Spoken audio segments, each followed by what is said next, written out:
নমস্কার, সুপ্রভাত। আমি অর্চনা। এসো মনের কথা ভাগ করি চ্যানেলের আরেকটি ব্লগে তোমাদের সবাইকে স্বাগত জানাই।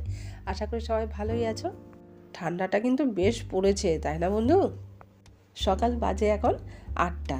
আর সকাল সকাল যদি এরকম একটা চারিদিক পরিষ্কার পরিচ্ছন্ন গুছানো একটা রান্নাঘর পায়, তা রান্নাঘরে কাজ করতে কার না মন বসে বলো? তবে আমার পাকা ঘর দেখে যে বলছি তা কিন্তু নয়, মাটির ঘরও কিন্তু মাটির ঘর কিংবা বেড়ার ঘর গুছিয়ে সুন্দর করে রাখলে, পরিষ্কার পরিচ্ছন্ন করে রাখলে কিন্তু বেশ ভালো লাগে দেখতে। কেননা পরিষ্কার পরিচ্ছন্নতার মধ্যেই মা লক্ষ্মীর বাস।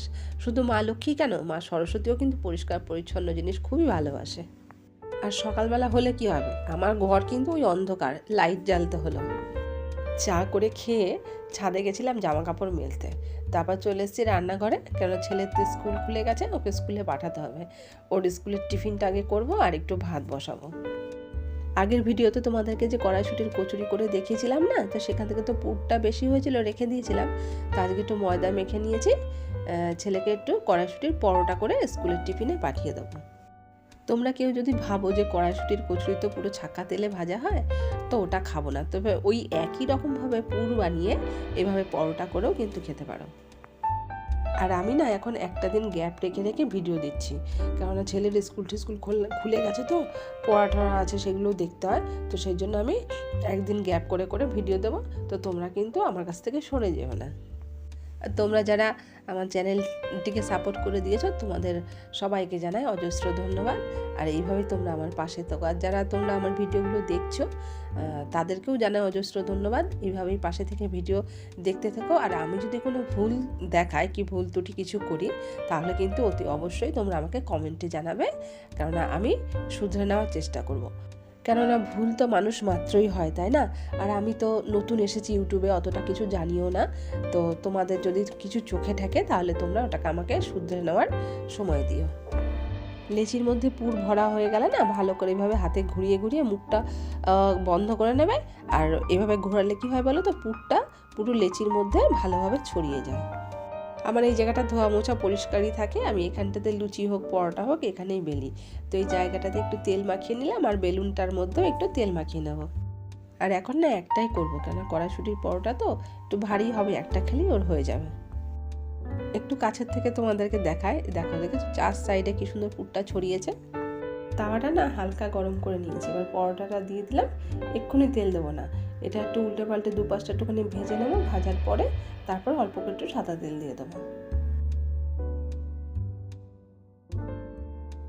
আর আমার ছেলে না রুটি লুচি পরোটা এগুলো খেতে বেশি ভালোবাসে ভাতের চাইতে। আর পরোটাটা দেখো কি সুন্দর ফুলে উঠেছে। এটা হয়ে গেলে তারপর ছেলেটাকে স্নান টান করিয়ে স্কুলের জন্য রেডি করাবো। তারপরে আর একটুখানি আটা মাখবো, আজকে ময়ম দিয়ে মাখবো। মাখা হলে বাদ বাকি যে পুরটা আছে সেই পুরটা ভরে আমাদের জন্য একটু পরোটা করে নেবো। এই একটা সুবিধা আছে জানো, পুরটা যদি একদিন একটু বেশি করে করে রাখা যায়, তাহলে ওটা একটু ফ্রিজে রেখে দিলে একদিন কচুরি একদিন পরোটা দিব্যি অনায়াসে করে খাওয়া হয়ে যায়। ছেলেকে স্কুলে পাঠিয়ে দিয়েছি, তারপর বাড়িতে এসে মানে ওকে স্কুলের গাড়িতে তুলে দিয়ে এসে ঘরে এসে 4টে পরোটা ভাজলাম আমাদের জন্য। আর ডুবু আবার পরোটা খাবে না, ওর ভাইয়ের জন্য ফেনা ভাত করেছিলাম, একটু বেশি করে করেছিলাম। ও আগেই বলে দিয়েছিল ও ফেনা ভাত খাবে, তো ভাই বোনের জন্য ফেনা ভাত করে দিলাম। ওরা দুজনে ফেনা ভাত খেয়েছে। আর ঠান্ডাটাও কিন্তু বেশ পড়েছে না বন্ধু? আর আমাকে দেখে তোমরা কি ভাবছো যে গায়ে কত কি চাপিয়ে নিয়েছি না? কি করবো বলো, আমার ঘরে যা ঠান্ডা না, মানে আমাদের ঘরে না একদম রোদ্দুর পড়ে না শীতকালে। যেমনি শীতকালে রোদ্দুর পড়ে না, তেমনি গরমের দিনে একদম খাকা করে ঘরের মধ্যে রোদ্দুর। আর সেই জন্য এত ঠান্ডা লাগে। আর আমার তো ঠান্ডার দাজ, এই গায়ে সারাক্ষণ সোয়েটার মাফলার আমি পেঁচিয়ে না রাখলেই পারি না। আমার একদম নাক ঠাক বন্ধ হয়ে যায়, মাফলার টাফলার গায়ে সারাক্ষণ পেঁচিয়ে রেখে গাটা গরম থাকলে তাহলে দেখি নাকটা খোলা থাকে। আবার কি বলো তো, গায়ের মধ্যে এত কিছু চাপিয়ে রেখে কাজ করাটাও মুশকিল হয়ে যায়। তো অনেকক্ষণ ধরে সব চাপিয়ে রেখে কাজ করছিলাম, তো এখন নাকটাকে একটু খোলাই আছে। সেই জন্য ভাবলাম না, এখন মাফলারটা খুলি, তাহলে কাজকর্ম করে যেন এগোতে পারছি না। আর ইউটিউব এমন একটা প্ল্যাটফর্ম যেখানে প্রত্যেকটা মানুষই মানে তার কাজ কর্ম, নিজের সমস্যা, সুবিধা অসুবিধা, সুখ দুঃখ সব কিছুর কথায় আরও কয়েকজন 5জন বন্ধুর সঙ্গে ভাগ করে রাখতে পারে। কত মানুষের সঙ্গে চেনা জানা হয়, বন্ধুত্ব হয়। কত বন্ধুরা আছে আবার তাদের কোনো বন্ধুদের কত সমস্যার সমাধান বার করে দেয়। বিছানাটা ভালো করে ঝেড়ে নিয়েছি। তো এবার ভাবলাম বিছানার সাইডের যে সুইচ বোর্ডগুলো আছে সেগুলো একটুখানি কয়েকদিন থেকে মোছা হয় না, ধুলো ধুলো পড়ে গেছে, যেগুলো একটু মুছে নিই। এই ন্যাকড়াটা দিয়ে উপরে সুইচ বোর্ডটা মুছতে মুছতে না এটা খাটের এই পাশে পড়ে গেছিলো। এটাকে তুলতে গিয়ে আমার কতটা সময় নষ্ট হয়ে গেল। আজকে খাটটাকেও একটু মুছে নেব। বিছানাটা সেদিন আগে একটু ভালো করে ঝেড়ে নিলাম। ঝাড়ার পরে যে ধুলোগুলো সব এর মধ্যে যায় বসে, তো সেইগুলোকে একটুখানি মুছে দিলে কি খাটটা এরকম সাদা হয়ে যায় না। খালি জিনিস ব্যবহার করলে হবে বলো? সে তো যত্ন করতে হবে। ওই জন্য মাঝে মধ্যে একটু খাটফাট এগুলো সব মুছে দিলে কি হয়, চকচকে ভাবটা থাকে, বার্নিশিংটা যে করা রয়েছে সেই জিনিসটা সুন্দরভাবে থাকে। তবে যে কথাগুলো আর কি বলছিলাম, কোনো দিন দেখবে এরকম হয় যে নিজের হয়তো শরীর খারাপ লাগবে কিংবা নিজের কোনো ঠেকা বেঠাকা অসুবিধার কথা ঘরের যে লোকজন আছে তাদেরকেও বলা যাচ্ছে না, কেননা তাদেরও সময় নেই, তারাও তাদের জীবনটা নিয়ে ব্যস্ত। তো এই রকম পরিস্থিতিতে যদি আমি সংসারের কাজকর্মগুলো করতে করতে ইউটিউবের পাতায় আমার মনের কথাগুলো বলি, গিয়ে ইউটিউবের মধ্যে তুলে দিই, তাহলে কি নিজের মনটাও হালকা হয়। আর পরবর্তী সময়ে ঘরের লোকরাও হয়তো ভিডিওটা দেখলে বুঝতে পারবে না সেই সময় তার শরীরটা এরকম ছিল কি মনের মধ্যে এরকম চলছিল।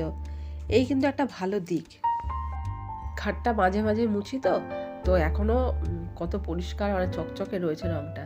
অনেক দিন হয়ে গেল, কিন্তু 19 বছর হয়ে গেল খাটটার, তবুও এখনও যথেষ্ট পরিষ্কার পরিচ্ছন্ন। তবে ছেলেটা একটু এটা সেটা নিয়ে একটুখানি দাগ ঠাক দেয়, তো সেই জন্য এই দাগ ঠাকগুলো হয়ে গেছে আর কি।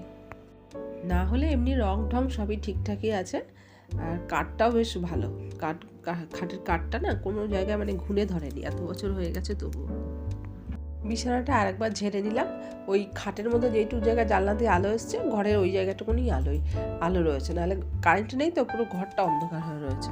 কম্বল বালিশ সব বিছানায় গুছিয়ে দিয়েছি, পুরো কমপ্লিট এখন বিছানায় গোছানো। আমার ওই কম্বল বালিশগুলো না বিছানাতেই রাখতে হয়, কেননা ওই বক্স খাটের এই যে ভেতরটা পাল্লাগুলোর মুখটা না খুবই ছোট, ওখানটা দিয়ে রোজ যদি আমি ঢোকাই আর বার করি তাহলে জিনিসগুলো সব নষ্ট হয়ে যাবে। আর একটা জিনিস তোমাদেরকে দেখাই, এই যে এটা না আমি কালকে কিনেছি, বাড়িতে একজন লোক বিক্রি করতে এসেছিল, বলছে যে কি বৃন্দাবনের মাদুর করে আমি তো দেখতে গেছি, দেখি যে এরকম শতরঞ্জিগুলো, তো দুটো নিয়েছি। এখানে ডবল আছে আর কি, 400 টাকা করে নিয়েছে দুটো।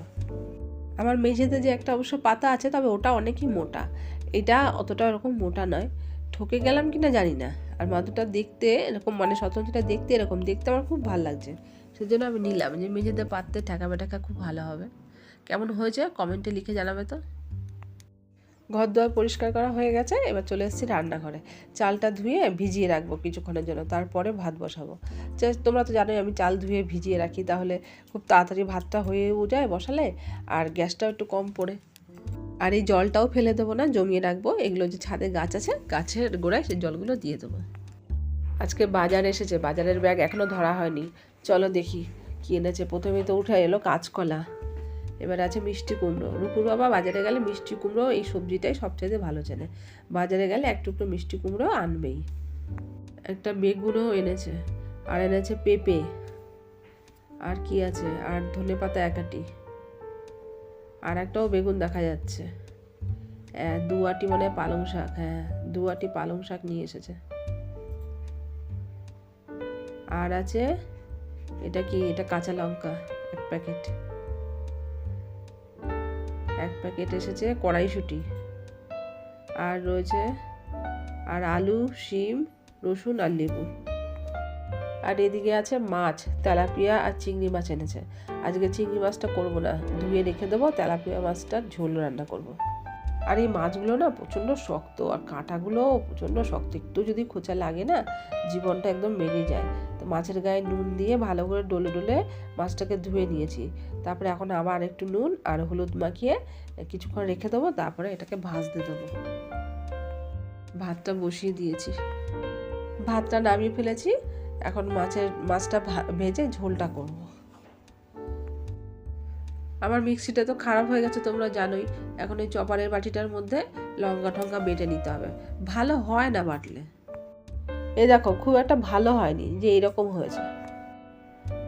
তবে কি আমার শিলনোড়া আছে, কিন্তু শিলনোড়ায় মশলা করতে আমার খুব ভালো লাগে, কিন্তু হলে কি হবে, অত সময় কোথায় এখন শিলনোড়া বার করে আবার ইয়ে করার। এখন এতে যা হচ্ছে তাই দিয়ে চালাতে হবে। মাছের ঝোলটা করার জন্য না একটু সবজি নিয়ে নিয়েছি, একটু আলু নিয়েছি কয়েক টুকরো, আলুটা একটু অল্পই নিয়েছি কেন রূপুর বাবার তো সুগার আছে, আর রূপও খুব একটা আলু ভালো খায় না। আর নিয়েছি পেঁপেটা একটু বেশি নিয়েছি, কেননা রূপসার তো একটু লিভারের সমস্যা আছে, জন্ডিস হয়েছিল, জন্ডিসের পর থেকে লিভারটা একটু মানে দুর্বলই হয়ে রয়েছে, আর সেই জন্য পেঁপেটা একটু নিয়েছি। আর ওখানে নিয়েছি সিম আর টমেটো।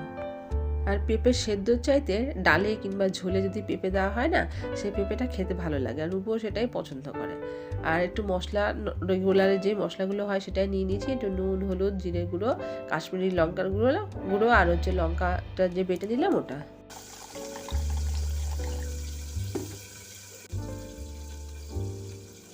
সর্ষের তেল গরম করে জিরে ফোড়ন দিয়ে দিয়েছি। এবার আগে একটু আলুটা দিয়ে দেবো, আলুটা কিছুক্ষণ সাঁতলে নিয়ে তারপর অন্যান্য সবজিগুলো দেবো।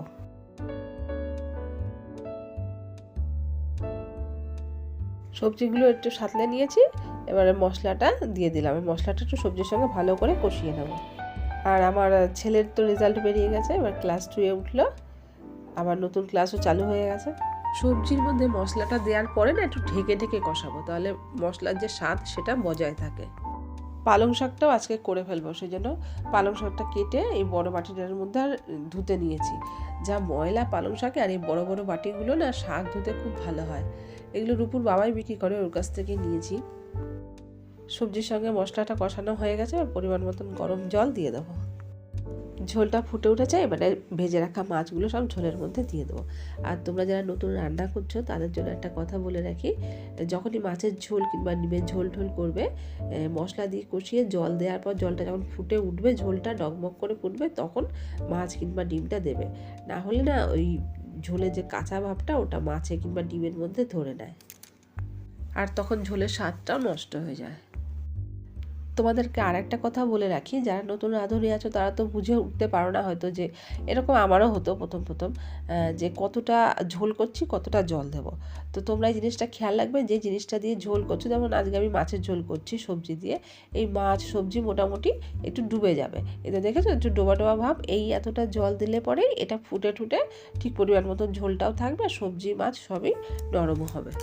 আর এটা ছিল ঝোল রান্না করার একটা টিপস।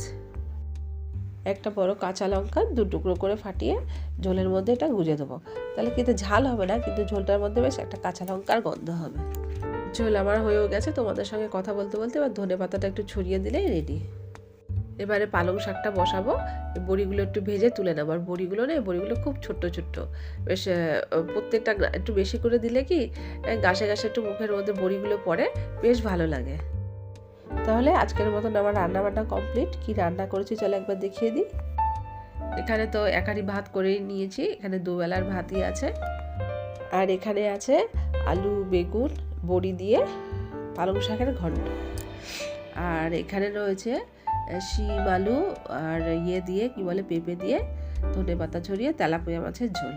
আর ঝোলের রঙটা কি সুন্দর এসেছে দেখো, ঝোলটা খেতেও দারুণ হবে, দেখেই বোঝা যাচ্ছে। শুভ সন্ধ্যা বন্ধুরা, এখন সন্ধ্যাবেলা চা নিয়ে বসেছি, তবে চাটা আমি নিজে করিনি।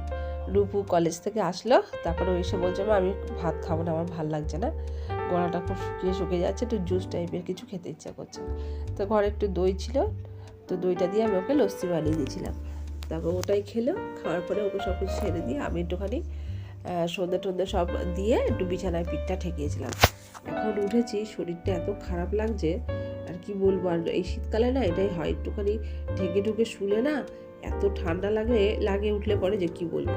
তখন মনে হয় কি কেন যে শুতে গেলাম, না আসলেই পারতাম। তা আমার আর ভাল লাগছে না দেখে আমি রূপুকে বললাম, রূপু আমি একটুখানি বসি, তুই আমাকে একটুখানি চা করে দে, প্রচণ্ড ঠান্ডা লাগছে, চাটা খেয়ে তারপর নামবো। তারপর রূপু আমার এক কাপ চা করে দিল, এই এখন চা নিয়ে বসেছি। এই দেখো না এখনও পা পুরো ঢেকে রেখেছি।